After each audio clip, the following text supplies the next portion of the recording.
मनोज जरांगे पाटील हे आज महाराष्ट्रातल्या प्रत्येक घरात पोहोचलेलं एक नाव आहे। कारण साधे आहे, त्यांनी जेव्हा जेव्हा उपोषणाची घोषणा केली तेव्हा तेव्हा राज्य सरकाराची झोप उडाली आहे।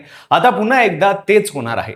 30 मे पासून मनोज जरांगे पाटील अंतरवाली सराटीत पुन्हा आमरण उपोषणाला बसणार आहेत आणि यावेळी त्यांनी थेट मुख्यमंत्री देवेंद्र फडणवीस यांना खडे बोल सुनावले आहेत। प्रश्न फक्त उपोषणाचा नाही, प्रश्न आहे की 2.5-3 वर्षाच्या लढ्यानंतर मराठा समाजाच्या पदरात नेमकं काय पडलं। आता पुन्हा मनोज जरांगे उपोषणाला बसत आहेत आणि या उपोषणाने काय साध्य होणार आहे, ते उपोषणाला का बसत आहेत, त्यांच्या मागण्या काय आहेत, सविस्तर पाहू या व्हिडिओच्या माध्यमातून। नमस्कार, मी पंकज आणि तुम्ही पाहताय कसं काय। मराठा आरक्षणाचा प्रश्न काही नवीन नाही। गेल्या अनेक वर्षांपासून हा प्रश्न महाराष्ट्राच्या राजकीय आणि सामाजिक जीवनाचा अविभाज्य भाग बनला आहे। 2018 मध्ये मराठा समाजाला 16% आरक्षण देण्याचा निर्णय झाला होता, पण सर्वोच्च न्यायालयाने 2021 मध्ये तो निर्णय रद्द केला।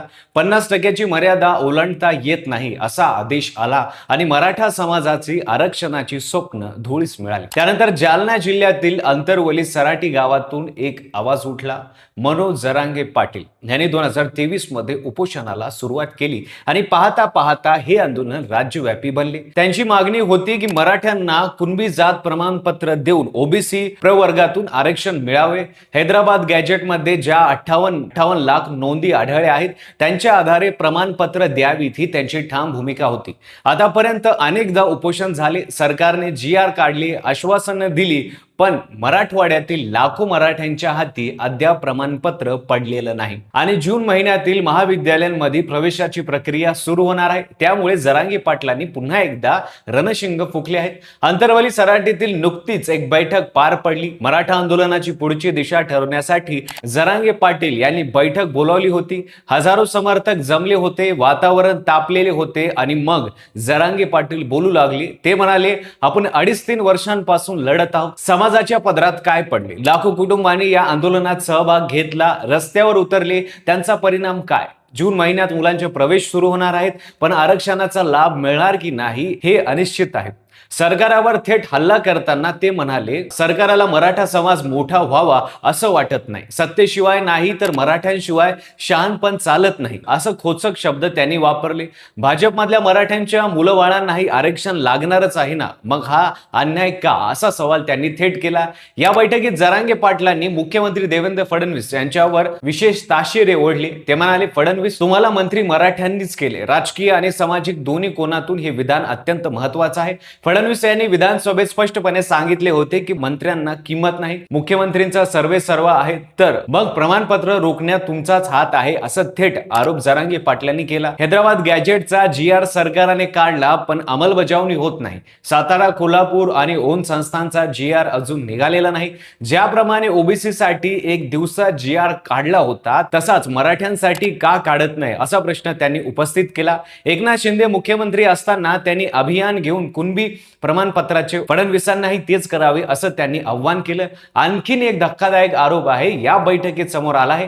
जरांगे पाटील म्हणाले की एका मंत्र्यांनी त्यांच्या विरोधात बोलण्यासाठी 16 संघटनांना प्रत्येकी 2 कोटी रुपये दिले होते। या 16 संघटनांपैकी एक जण इमानदार निघाला आणि त्याने ही माहिती जरांगे पाटलापर्यंत पोहोचली। काही संघटनांची पत्रकार परिषदही ठरलेली होती असंही त्यांनी सांगितलं। समाजाने खोट्या गोष्टींवर विश्वास ठेवू नये असे आव्हान त्यांनी यावेळी केले। 58 लाख कुणबी नोंदी हा आकडा या आंदोलनाचा मुख्य मुद्दा आहे। हैदराबाद गॅजेटमध्ये या नोंदी सापडल्या आहेत। न्यायमूर्ती संदीप शिंदे समितीच्या कामकाजानंतर राज्यात 48 लाखाहून अधिक कुणबी नोंदी आढळल्या आहेत आणि 12 लाखाहून जास्त प्रमाणपत्रे वाटप झाली आहेत, पण अजूनही मोठा वर्ग प्रमाणपत्रांपासून वंचित आहे। जरांगे पाटलांनी स्पष्टपणे सांगितलं की आंदोलनाच्या तारखेपूर्वी सर्व 58 लाख नोंदींवर आधारित प्रमाणपत्रे मिळाली पाहिजेत, नाहीतर भयानक आंदोलन होईल। विशेष म्हणजे त्यांनी फडणवीस यांच्याबद्दल म्हटलं, तुमच्या 50 पिढ्या आल्या तरी मी मराठ्यांना धक्का लावू देणार नाही। 30 मे तारीख आता महाराष्ट्रासाठी एक वेगळे महत्त्व घेऊन येत आहे। एकट्या माणसाचे उपोषण कसे संपूर्ण राज्याला हलवू शकते हे महाराष्ट्राने आधी पाहिलं आहे आणि आता तेच पुन्हा घडणार आहे। हा प्रश्न आहे। राज्य सरकार सध्या एका नाजूक स्थितीत आहे। एकीकडे मराठा समाजाचे वाढता असंतोष आणि दुसरीकडे ओबीसी समाजाची नाराजी. कोणालाही दुखवायचे नाही आणि आरक्षणाचा प्रश्न सोडवायचा आहे, हे समीकरण फडणवीस सरकारासमोर आहे. मुख्यमंत्री देवेंद्र फडणवीस यांनी आधी सांगितलं होतं की सरकार सर्व कायदेशीर मार्गाचा विचार करत आहे. कॅबिनेट उपसमिती स्थापन करण्यात आली आहे. राधाकृष्ण विखे पाटील यांच्या अध्यक्षतेखाली ही समिती काम करत आहे. पण जरांगे पाटलांच्या मते हे सगळं खेळ चालू आहे. समाजाच्या हाती ठोस काही लागलेलं नाही. जून महिन्यात प्रवेश प्रक्रिया सुरू होणार आहे. त्यापूर्वी आरक्षण मिळाले नाही तर मराठा विद्यार्थ्यांवर अन्याय होईल. हा वेळेचा दबाव जरांगे पाटलांनी चाणाक्षपणे वापरला आहे. 30 मे ही तारीख त्यामुळेच अत्यंत महत्वाची ठरते. 30 मे जवळ येत आहे. महाराष्ट्र सरकार काय भूमिका घेते हे पाहणं आता महत्वाचं ठरणार आहे.